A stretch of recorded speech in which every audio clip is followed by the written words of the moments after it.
Hello guys! Welcome to my vlog. So today, naglalakad na ako pauwi sa amin. Hala, ayan na naman yung kapitbahay naming mag-amang laging nag-aaway. Wala kang kwentang anak. Tumangga ka, nalusisyan ka pa. O ano, paano may papayos sa sasakyan? May pera ka? Hindi lang nang alam mo eh. Sumagot ka. Sorry tayo, pagkatrabaho ko na lang po. Sorry? Walang magagawa yung sorry mo. Sa dinami-dami na pwede mong gawin, magiging tanga pa. Puro na lang problema dadala mo sa bahay. Sa tingin mo, gano'ng kadali kumita ng pera? Sorry, lagi na lang. Oo, lagi na lang. Lagi na lang ako yung walang kwenta. Lagi ako yung salot sa pamilya. Ako yung mali. Hoy, wag mo sinasagot si tatay. Magulang mo yan, umayos ka. Pamilya mo kami doon. Hindi kami ibang tao. Hindi respeto mo pa kami sa amin. Parang di kayo pamilya. Di nyo man lang na tinanong kung okay ako, may sugat ako eh. Mamatay na ako oh. Sige, yan yung point. Ayaw mong makinig. Nakapangkitid ang utak mo. Mori sa lahat ng bilisin ni tatay. Ganyan ka pang makto. Papasensya lang kita pero ang lala ng ugali mo. Ang dami kong tinanong sa'yo pero ano, ganyan ka, walang hiya. Ha? Kung ako walang kwentang anak, kayo wala kayong kwentang pamilya.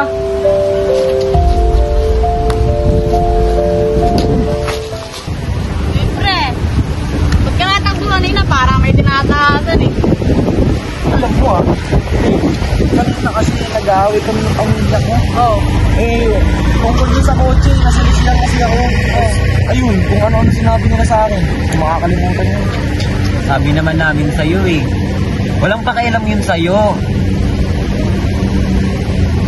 Kung ako sa'yo, hindi na ako babalik doon. Dito ka na lang sa amin. Sila nagpapaaral sa akin. Sus, di naman importante niyang pag-aaral. Kung maghapon ka dito sa lansangan, pakupit-kupit, tas onting nahaw, kita ka na dun, pre. Pakita mo sa kanila, kasi lalaki ka, di ba? Ayoko niyan, masama yun. Nasasabi mo lang yan. Kasi, di mo pa nasusubukan. Try mo kasi. Ano lang Gawin mo na, pre. Paano ba? Kita mo yung dalawang tao doon. Ano tayo? Ano? Yung targeted mo para makita natin kung talagang malakas ka. Tama, pag nagawa mo, pilit na ako. Game!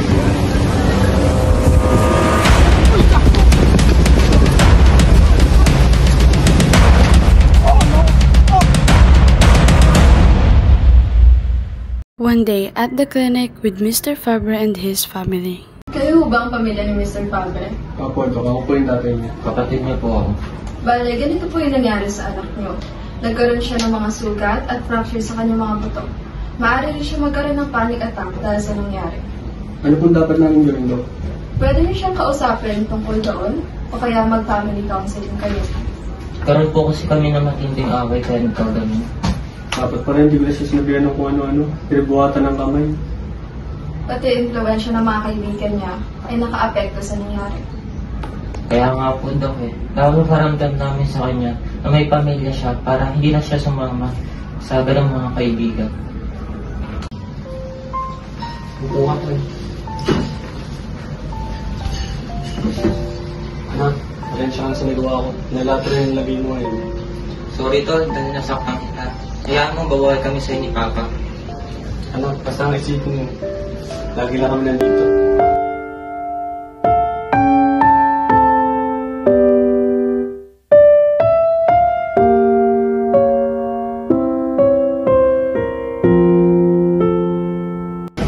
Sorry din tayo tsaka tol kung nagpadala ako sa galit ko at sa emosyon ko. Kung ano-ano na lang din nasabi ko sa inyo. Tapos ako pa yung rason kung nandito kayong ngayon. Anak, basta ang isipin mo. Nandito na kami ng kuya mo kung may problema ka. Sa lahat ng sumbat ko sa'yo tol, pasensya talaga. Hindi lang talaga kita inunuwaan muna. The student who's academically burned out. What is the range of this? I don't know. What's Schramm's model of communication? I don't know.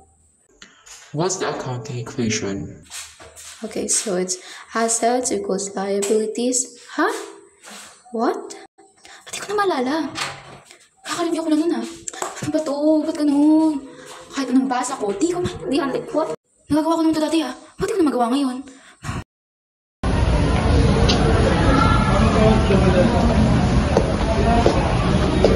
Uy, tara, Angel, kain eh. Hindi mo na kakain din. Bakit naman? Ilang linggo ka lang, walang gana kumain na. Hindi ko rin alam kung di talaga ako nagugutom. Tsaka masakit din ulo ko. Sigurado ka? Sige, pahinga ka muna ha. Sige, ito muna.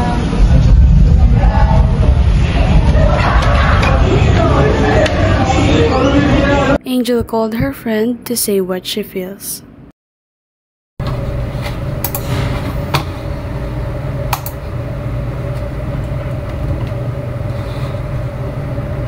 Uy, hello, napatawag ka. Pagod na ako mag-aral. Oh my gosh, pagod na ako mag-aral ngayon. Wala na akong gana. Ah, kaya pala ang tamlay-tamlay mo lately. Tapos parang wala kang time sa sarili mo. Oo, burnout talaga ako. Yung tipong ayoko nang gawin lahat ng works. Gusto ko lang mamahinga. Gusto ko na lang mahiga sa sofa. Gusto ko na lang ayoko na rin manood ng TV. Gusto ko matulog na lang talaga. Ano yun? Wala ka nang ibang gagawin nun. Paano activities mo, te? Tamad na nga ako eh. Wala na akong gana kahit ano. Parang wala na yung productivity or sipag ko dati. Ito, Angel, ha? Dahil kaibigan kita, gusto ko, alam mo yung lagi kang nasa best mo sa kahit na ano. I'll advise you na if you feel na you're exhausted, magpahinga ka, matulog ka, kumain, o kaya manood ka ng makakapagpa-relax sa'yo. Tapos, kung pakiramdam mo, gusto mong kausap, nandito lang naman ako. So ate, baka madisturbo kita kasi may sarili ka ding buhay. Hindi naman pwedeng lagi na lang ako magrarant sa'yo, ganito, ganyan. Pero, ayun nga, estudyante ka rin naman, baka madisturbo ko pa yung buhay mo. Don't worry doon, makikinig naman ako sa mga rants mo. If yun yung mga makapagpapagaan ng utak at puso mo. Tsaka we can do new things para naman hindi tayo mabore. Like hobbies or activities na masaya lang. Just keep giving your best in anything that you do. And you'll see na may progress. You'll start loving yourself again as well as what Sige you do. ate, thank you so much sa pakikinig sa mga rants ko and thank you for answering mo today kahit busy ka rin. No problem, Thank you Angel. ate, mas napagaan yung loob ko. Ingat ka ha.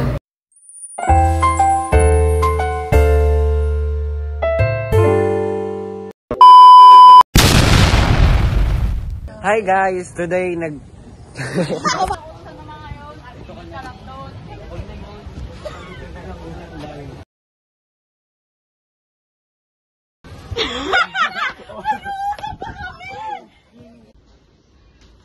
Kukuha mo na muna.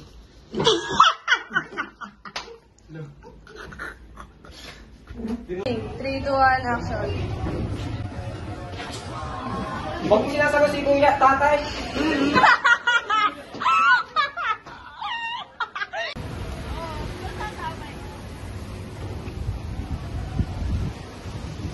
Pre, magkaratakbo kanina para may tinatahanan eh. Galing mo naman. Pero ayun nga, kasi gawin ka ng pamilya ko eh. Masalisihan kasi ako doon sa kotse, tapos kung ano naman sinabi nila sa akin, makakalimutan mo.